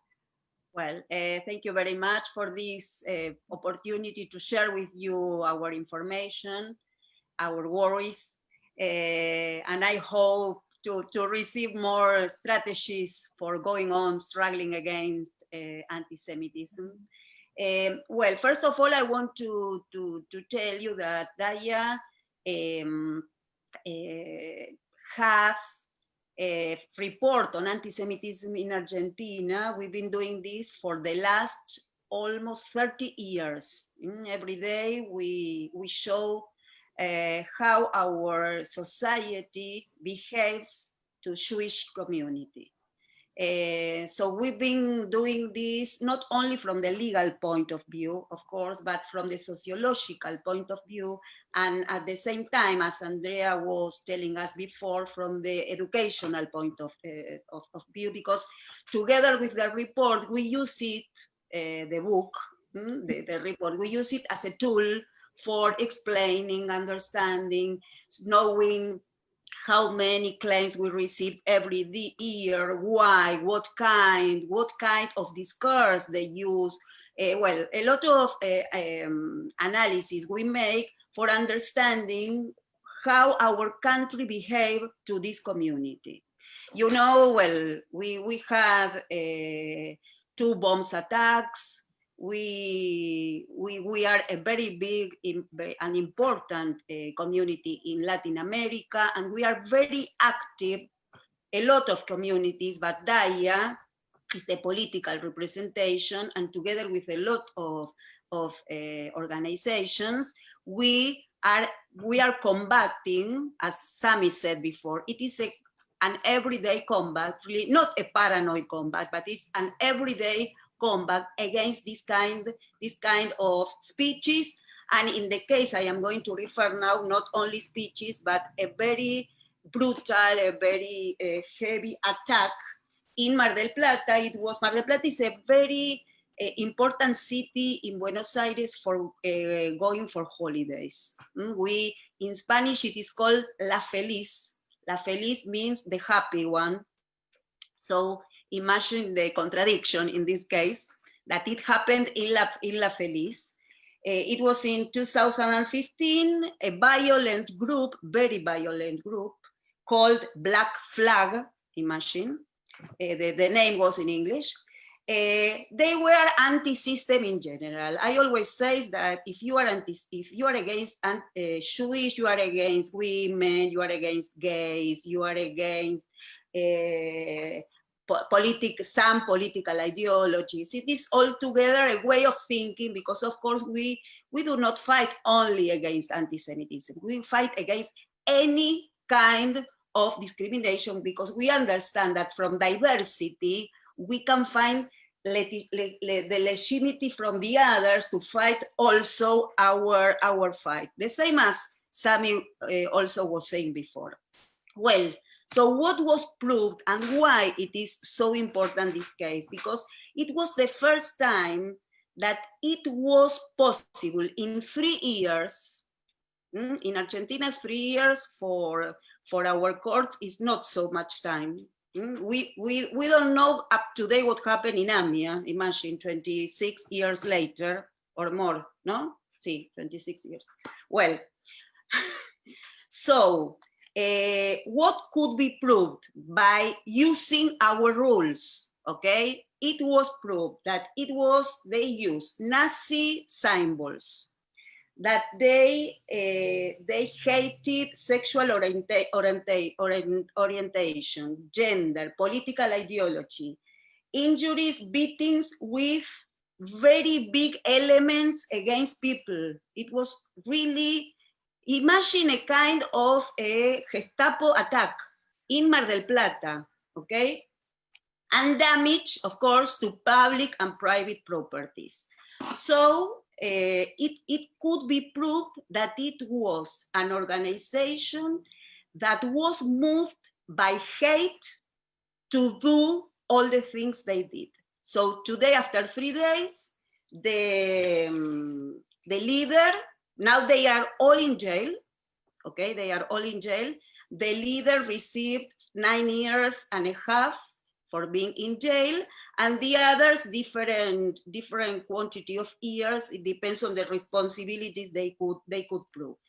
So this is a dealing case because of the possibility to DAIA of accompanying the victims and being able to show in all we had to explain or all we had to prove made us explain anti-Semitism. It made us explain our reports. It made us explain what was Nazism. If you read the case, it is really a lesson about human rights, not only about anti-Semitism. I want to repeat it because it's very important for us, but about all the other groups that were attacked, because the problem for this kind of people is those who they think they are different or inferior, or, well, it is, if you are talking about an attack against a woman or an attack against,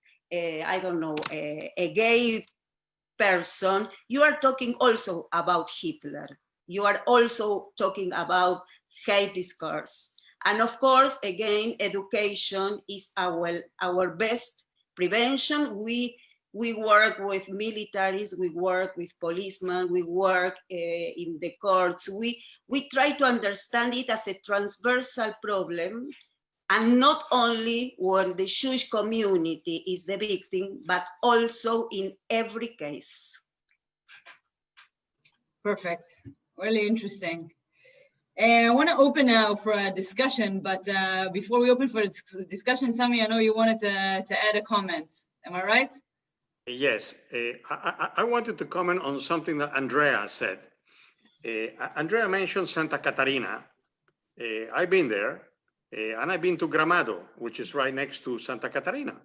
It's an area of Brazil that you think you are in the Bavarian woods or whatever, you know, because it's even the constructions look like they are from Germany. Okay, and I had a good experience. I was there twice on the conferences, on the world conferences of Parliament and Faith. They were held in Gramado for 2 years, and I went there, visited Santa Catarina. At one of those things, I made a speech or a presentation, short presentation at a church, at an evangelical church, and a lady comes up to me afterwards. She may have been about 40 years old, a young lady, and looking 100% German, okay? And she says, "I like to give you a hug." Well, evangelicals are much like Jews on that. I mean, they like to hug. It's part of the way of bonding. Okay? So I said, "Great, I love to." She gives me a hug, and she says to my ear, she says, "My father was a Nazi, but I love Israel." I'm telling, I mean, Andrea, this happened to me in Gramado, right next to. So sure. I mean, whatever work you can do, whatever it is you're doing over there, I mean, keep doing it.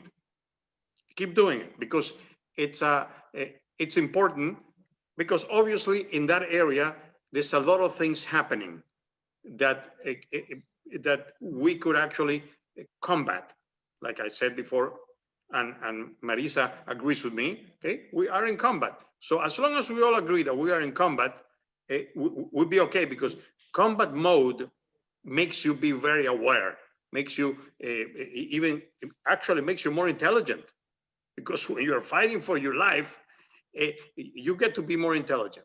Thank you. Exactly. That's what I said.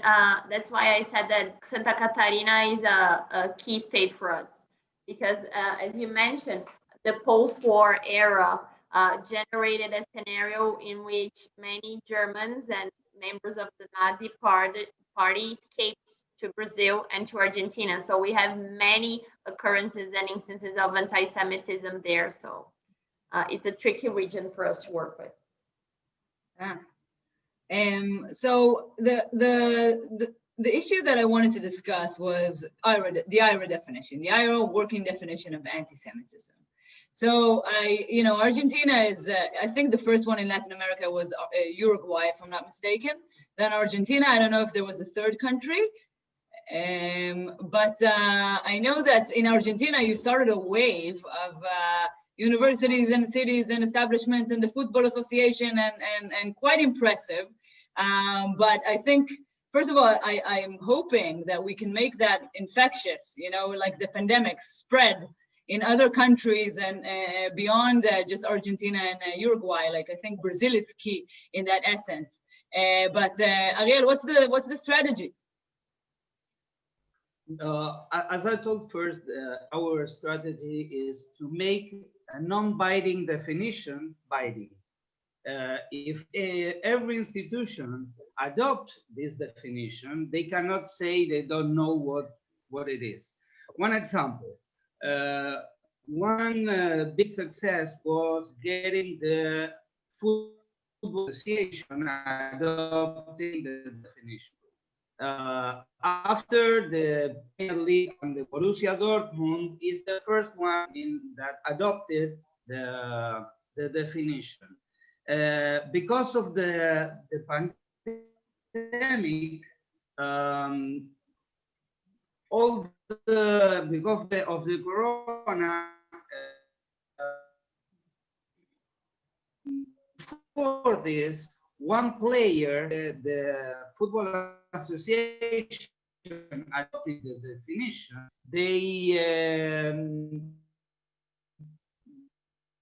They established like amnesty because all the clubs need players, but this guy was not still has this his sanction, because his sanction is not because something was on the pitch, because something was anti-Semitic. So he already has his sanction of 9 games, and he can play because of this.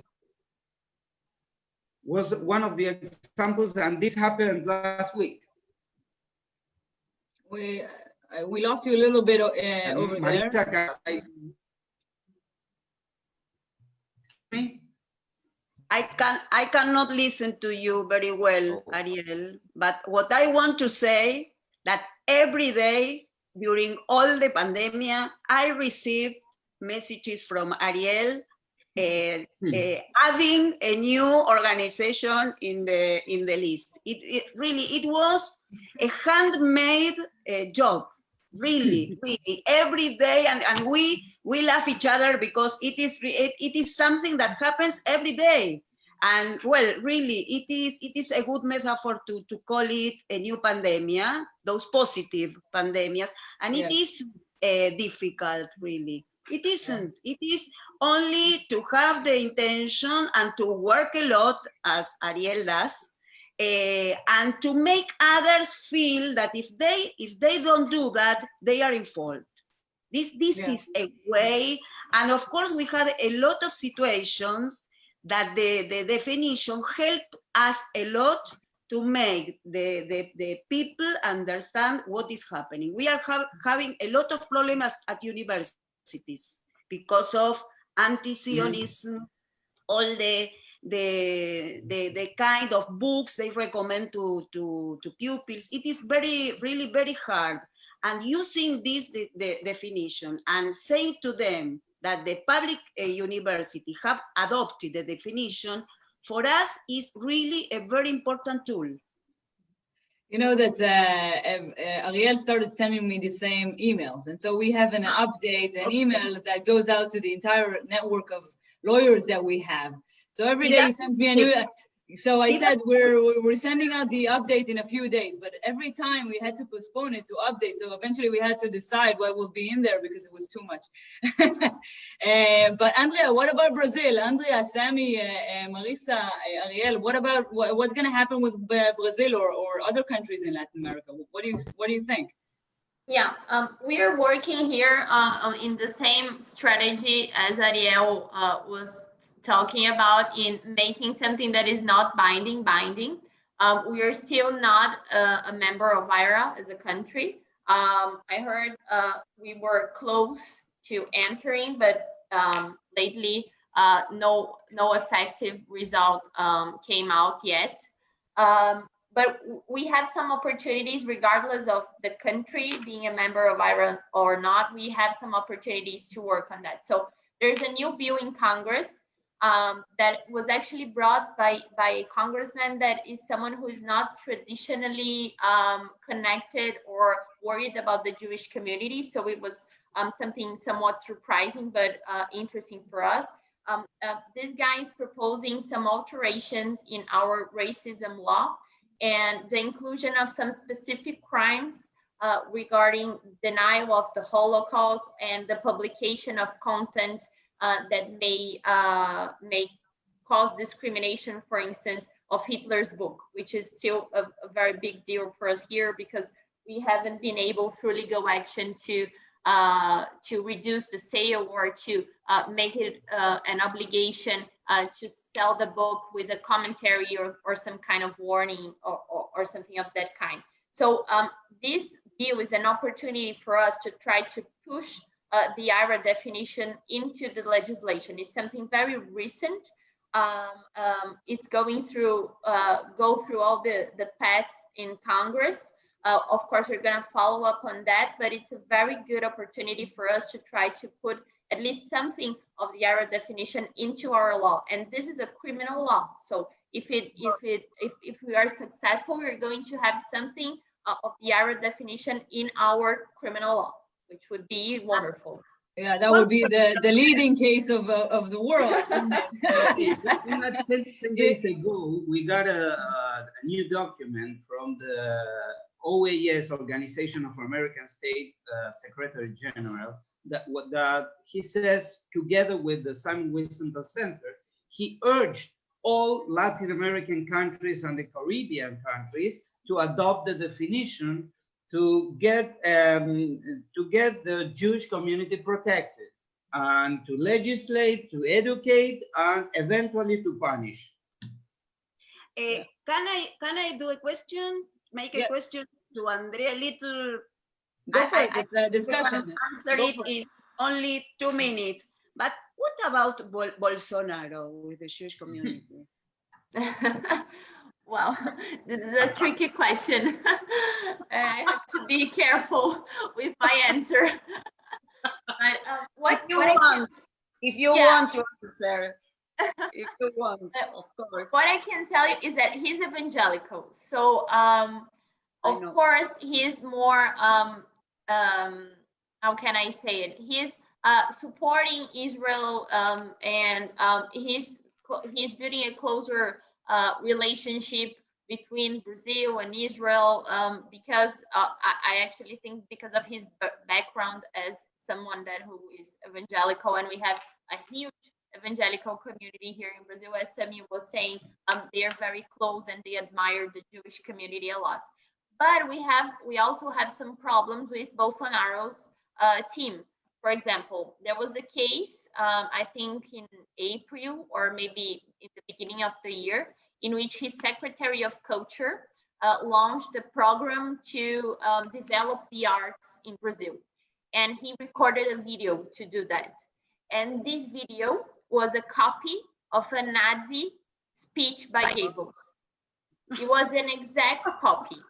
and it was a terrible. The repercussions were terrible. Not only the Jewish community, but everybody was shocked by how can this guy copy something from Goebbels, right? So we tried to bring that legal action on that. And the result was that the authorities thought that he was already punished because he was wildly criticized and eventually exonerated from government. So this guy was expelled. But they said that the speech was something that was excessively patriotic and not anti-Semitic. I'd like to answer a question. Somebody is asking about Mexico in the chat. Listen, Mexico, it's also a very interesting case. It's a very different community, but also very powerful, very well situated. They say, if you ask them, they say there's no anti-Semitism in Mexico. Okay, so if the community says there is no anti-Semitism, then what are we supposed to do? But anyway, they had many interrelations with evangelicals. One of the main allies in there was Pastor Felipe Garcia. Felipe Garcia, who passed away about 45 days ago from COVID. It's a big loss. He was the organizer of the night to commemorate the liberation of Auschwitz every January. He would do, for 20 years, he would do with the Jewish community and the evangelical community an event at the Anthropological Museum of Mexico City, which is a beautiful museum. Okay? I was there this January, and I was one of the speakers there, and I can tell you that even if there's no anti-Semitism in there, the Jewish community has good relations with everybody. I don't think they're paying much attention to the problem of Chiapas. Chiapas, for me, is controversial. Chiapas is an area, it's still a tribal area, and they still have even guerrilla forces and strange things happening over there. But because it's a big country, it's kind of far away, because it's way down the south, so it really doesn't affect. But the Jewish community there, it's very much aware of everything that is happening. They really have a lot of activities. They are very solidarity with many initiatives that have to help the country. So answering the person that asked about Mexico, said, well, there may not be somebody from Mexico here, but Mexico is here.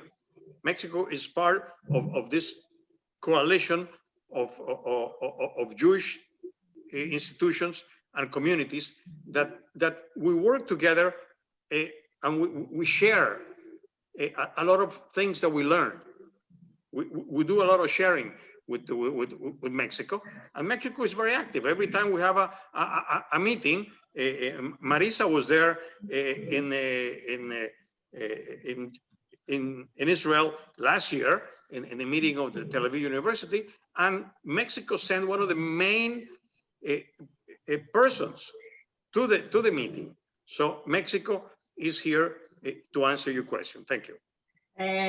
You're absolutely right. I also want to add that I've reached out through other connections and lawyers that we have in the United States, specifically in San Diego, to the Jewish community in Mexico ahead of this event. And I see that Alberto Mansour is here, and so I'm so happy to see you. I also see that you wrote in the chat. So we have a representative from Mexico, and I'm sure that for next time and next events and next initiatives, because they're amazing, they're powerful, they're super Zionists, and as you said, Sami, this would be amazing. So in addition to the IRA definition, maybe hopefully getting legislated in the continent, what would you guys say is the next biggest challenge that you're facing, that you think is shared by all or most Jewish communities in the continent. I can say something. We are very, very worried, and we don't really know what to do about media, internet, and all the hate speech through using Facebook, Twitter. We are really, at least in Argentina, we don't have the real legal support for that. And really, the last years, most of the claims we received happened in Twitter or in photos from internet, and not so much in personal relationships. Okay, so we are all the time researching about it. We speak with the companies. We did a lot of things, but up to date is really something we couldn't solve.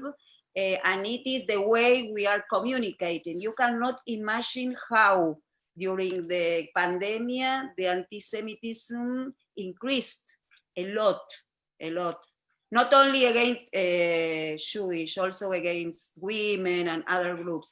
But what I mean that it is, you are at home, you are in pajama, you don't have to do anything without any effort, and you send terrible messages, and a lot of people answer, and a lot of people said, I didn't think about it. It is a good idea to hate, I don't know, Jewish or hate Israel. So I don't know if you have the receipt for that or the solution. It will be very welcome. Well, I have to tell you that I think the issue with the social media, I mean, the Israeli government has been dealing with this a lot. The Ministry of Strategic Affairs specifically has been leading a task force. They've been dealing with Facebook and Twitter and the other companies. I want to tell you something. First of all, it's important for us to remember that most of these companies are American companies, and the American law is very complicated on these issues, because first of all, freedom of speech is almost at the level of God in America, and it's very hard to tackle freedom of speech over there. And the second problem is that they have some kind of a protection under law as a platform, meaning that they are not liable for content, but they are just a platform, so they're not responsible at all. I mean, that's what the law says right now. I mean, if you've been following what's going on in the United States, I mean, especially now after this difficult year of elections and internal feuds that has been going on, I mean, right now, I think today, they are continuing the hearings on Facebook and Twitter in Congress. And hopefully that, eventually we can come up with some kind of a new balance or a new solution to what you're describing, Marisa, which I think is absolutely accurate. I mean, every lunatic nowadays have a microphone and can just, say his hateful words to the entire world with just a keystroke. And that is outrageous. On the other hand, in Europe, the European market or the European diplomatic and political power is obviously stronger than little Israel or even most of Southern Latin American countries. And in Europe, they're very, very worried about this for a very long time. There have been some restrictions on some of these social media platforms. It's a work in progress, but I think the Europeans are certainly leading that fight in essence. I mean, I'm not necessarily the right solution as far as some people are concerned, but they are leading this battle, and absolutely. I mean, let's hope that this will somehow be resolved, at least gradually start getting resolved, because the hate that we see. You're saying people are bored in their pajamas, and they also make cartoons, and they make movies, and they make videos, and they edit other people's materials. It's just out of control, absolutely out of control. The social media has an agenda. Let's not be misled by that. They have an agenda, okay? At a high level, they have an agenda. And I'll just give you one example. When the Women's March started, one of the founders was Linda Sarsour. Okay, So on Twitter, I tweeted that Linda Sarsour was an anti-Semite. That's what I did. Twitter took down my account because of that, because she complained. I even had to go all the way up to the highest people in the ADL because they had good relations with Twitter to get my account back. So there is an agenda there, okay? That is, it's very difficult. It's part of the combat, and I don't have the answer, but really, I mean, and that's the new frontier, or the actual frontier, where we have to be there to fight. Now, how to do it? It's not easy. It's not easy because you cannot answer everything. You cannot contextualize everything. It's so amazing what's coming to us that sometimes, I mean, I go to bed sometimes very distressed for all the stuff that I get, you know? So social media, sure. We do have to figure out social media. Sorry, Ariel, go ahead. You were... No, I'd like to give another answer to your question. I think we have, continentally, I'm speaking about all Latin America, two big challenges. The first one is Hezbollah and the presence of Iran in Latin America. The second one, that is locally, but it's important for all the continent, is the hate, the situation in Chile. Chile has a local situation. It's very complicated for the Jewish community, from left and from right. So it's long to explain, but this is our most important challenges, continentally speaking. I would like, first I would like to thank Lior for making me a yeah, we upgraded you to a panelist, so you can say hi. Thank you. Hi. And hi, I am Alberto Mansour from Mexico. Amazing, amazing. Great to see you. Great for you to join us. And you see the unity coming from joining us from Mexico. To go back to what you were saying, Ariel, I think, you know, also from where I'm sitting, from Israel, Iran, Hezbollah, this is a major threat. I mean, we're all anxious to see what's going to happen now with the new American administration, in which direction it will go. You know, Israel, unfortunately, is very central in this issue. And I agree with you. I mean, you know, we see a lot of the infrastructure coming and being supported from Latin America, and certainly if there are creative ideas of how to handle the challenges from coming from within the continent, that would be very important. And if I just to add something on the social network, social media issue. I want to address two things. First, what Sammy was saying about how to fight on social media. What has been useful is to make short, encapsulated messages and stay on message all week long. It has to be a campaign. It can't be just single efforts or single issue efforts. It has to be a sustained campaign of short, encapsulated messages that you have to stay on message, and that's the way you can fight the social media fight. About anti-Semitism in Mexico, which is why they let me speak today, it's more unlearned anti-Semitism than it is in there is anti-Semitism, but it's economic anti-Semitism. It's more focused on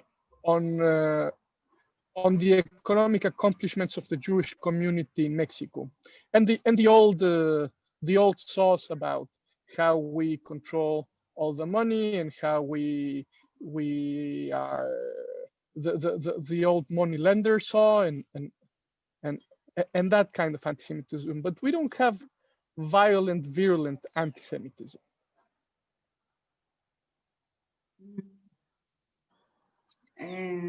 Andrea, you wanted to add something? Yes, just to add on this social media issue. Here in Brazil, we have a new law which is discussing privacy and the limits of freedom of speech in the internet. And there's a Supreme Court case now discussing this issue. And we entered this case as an amicus curiae, a friend of the court, to explain how this is sensitive for our people. So this is still ongoing, but maybe we will have a good result there. The president of CONIB, the Jewish Confederation in Brazil, is going to give oral arguments on this case at the Supreme Court. Wow. Okay, keep us updated about that. That's fascinating. I will. Well, I think 2 hours have passed. This was too much fun to notice. So thank you so much again for joining us. I want to remind everybody, send us your emails. We have our new podcast. We're doing one with Ariel soon. I hope with the rest of you as well. And so follow us, How We Fought Against, that's the name of the podcast. Follow us on Facebook, and we're going to have this conference. We've recorded it. We're going to edit it. We're going to send it around if you want to share it with your communities. And of course, it's going to be on our website. And everyone's going to now get an email with everyone's material, so you can follow up and read some more about it. So thanks so much. It was a huge pleasure. Thank you so much, everybody. Thank you. Have a good night, day, wherever you are.